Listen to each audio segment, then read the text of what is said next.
बड़ी खबर आ रही है। बिहार चुनाव को लेकर एनडीए में सीट बंटवारे का ऐलान हो गया है। बड़ी खबर है, Bharatiya Janata party JDU 101 seat पर लड़ेंगी तो बराबर की सीटें होंगी। एनडीए में सीट बंटवारे का ऐलान हो गया है। बीजेपी 101 सीट पर लड़ेगी और जेडीयू भी 101 सीट पर चुनाव लड़ेगी। तो ये बड़ी खबर है। 243 सीटें कुल हैं, जिनमें से 202 सीट पर जो फार्मूला है वो निकलकर सामने आ गया है। एनडीए में सीट बंटवारे का ऐलान हो चुका है और इस बंटवारे के मुताबिक बीजेपी जेडीयू का जो पूरा आंकड़ा है वो फाइनल हो गया है। 101 सीट पर बीजेपी, 101 सीट पर जेडीयू और इसके साथ ही साथ ये देखिए धर्मेंद्र प्रधान का ट्वीट हम आपको दिखा रहे हैं। जो एलजेपी है रामविलास पासवान 29 सीट मिली हैं, आरएलएम को 6 सीट और हमको जीतन राम मांझी की पार्टी को 6 सीट दी गई है। तो ये तस्वीर निकलकर सामने आ गई। तो एनडीए में जो सीट शेयरिंग का फॉर्मूला था वो अब साफ हो चुका है। एलजेपी आर को 29 सीट दी गई है और इसके साथ ही साथ मांझी की पार्टी को 6 सीटें दी गई हैं, आरएलएम को 6 सीटें दी गई हैं, उपेंद्र कुशवाहा की जो पार्टी है उसे भी 6 सीटें दी गई हैं। तो थोड़ी देर पहले बैठक खत्म हुई थी जेपी नड्डा के आवास पर, जिसमें केंद्रीय गृह मंत्री अमित शाह भी मौजूद थे। माना जा रहा था कि इसके बाद सहमति बनेगी और अब तस्वीर बीजेपी की तरफ से, एनडीए की तरफ से साफ हो गई है। मांझी की पार्टी की 6 सीटें मिली हैं, उपेंद्र कुशवाहा की पार्टी को भी 6 सीटें दी गई हैं। वहीं बीजेपी और जेडीयू 101 सीट पर लड़ेंगे चुनाव। 101 सीट पर बीजेपी चुनाव लड़ेगी, 101 सीट पर जेडीयू चुनाव लड़ेगी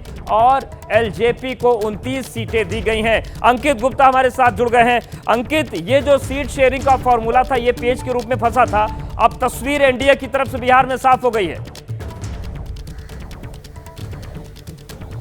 बिल्कुल, तस्वीर साफ हो गई है और जिस बात की लगातार चर्चा हो रही थी और आज सुबह ही हमने अपने दर्शकों को बता दिया था कि जो चिराग पासवान की पार्टी को कुछ ज़्यादा सीटें मिल रही हैं और वो जानकारी जो है हमने अपने दर्शकों को दी थी और लगातार यही कह रहे थे कि वो जो नेगोशिएशन चल रहा है वहाँ पर चिराग पासवान का पलड़ा थोड़ा सा भारी ज़रूर है। और ऐसे में बस चर्चा यही थी कि जो है 7 जो सीटें जो लगातार हमको देने की बात हो रही थी, उपेंद्र कुशवाहा को 6 सीटें देने की बात हो रही थी, अगर वो लोग जो है एडजस्ट करते हैं तो चिराग पासवान की सीटें और बढ़ सकती है और कमोवेश वही हुआ है। और इसी वजह से जो अधिकारी बने रहिए, हमारे सहयोगी पवन गौड़ भी जुड़ गए हैं। पवन, जिस तरीके से एनडीए में लगातार खींचतान मची हुई थी सीटों को लेकर, क्योंकि हम भी ज्यादा सीटें मांग रही थी, उपेंद्र कुशवाहा का भी कहना था कि हमको भी ज्यादा सीटें चाहिए, लेकिन अब तस्वीर पूरी साफ हो गई है। ये सहमति से सारे दल खुश हैं।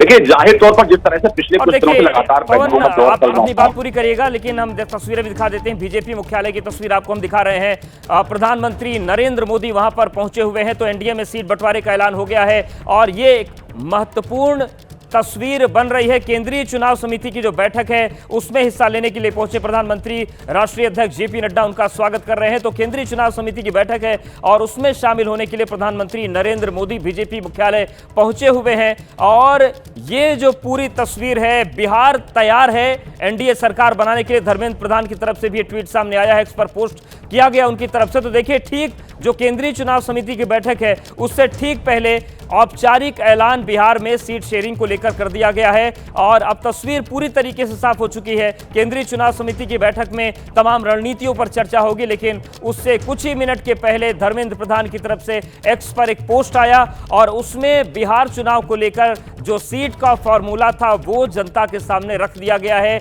इसमें एलजेपी आर को 29 सीटें मिली हैं, मांझी की जो पार्टी हम है उसे 6 सीट दी गई है, उपेंद्र कुशवाहा की पार्टी को 6 सीट मिली है, बीजेपी 101 सीट पर चुनाव लड़ेगी, वहीं जेडीयू को 101 सीट मिलेगी। ये पूरी तस्वीर है। पटना से हमारे सहयोगी शशांक जुड़ गए। शशांक, एनडीए की तरफ से फॉर्मूला सामने आ गया है, अब ये जो लड़ाई है इसमें जो सहयोगी दल है वो खुश हैं 6-6 सीट पाकर क्या?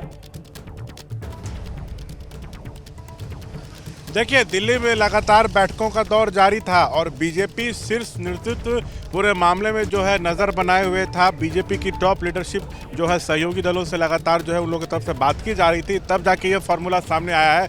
बीजेपी जदयू 101, चिराग 29, मांझी और कुशवाहा को 6-6 सीट। लोकसभा चुनाव में जो सीट शेयरिंग का फार्मूला था उसी तर्ज पर बिहार विधानसभा चुनाव में भी हुआ है, ये दिख रहा है। लेकिन सबसे बड़ी बात इसमें यह है कि ना कोई बड़ा है ना कोई छोटा है। बीजेपी जदयू बराबर सीटों पर जो है चुनाव लड़ रही है।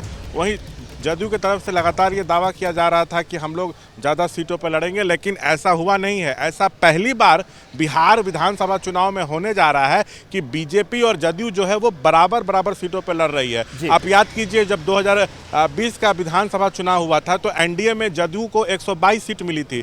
जदयू ने अपने खाते से 7 सीटें मांझी को दी, 115 पे लड़ी थी। बीजेपी को 121 सीटें मिली थी, 11 सीटें बीजेपी ने सहनी को दी थी और 110 सीटें जो हैं अपने खाते में रखी थी। तो उस समय 110 115 वाली बात थी, लेकिन यहाँ पर बराबर बराबर सीटों पे जो वो तो चुनाव लड़ा जा रहा है। जो बराबर आकार दिख रहा है जेडीयू और बीजेपी का, क्या सीट शेयरिंग में जो बराबरी वाला फॉर्मूला है इसके पीछे भी कोई सियासी संकेत छिपा हुआ है?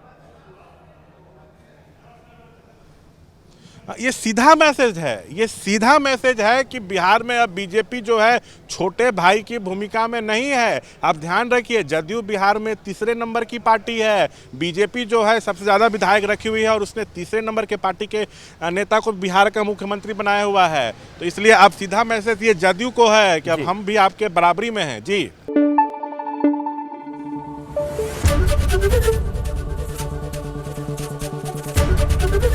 एबीपी न्यूज आपको रखे आगे।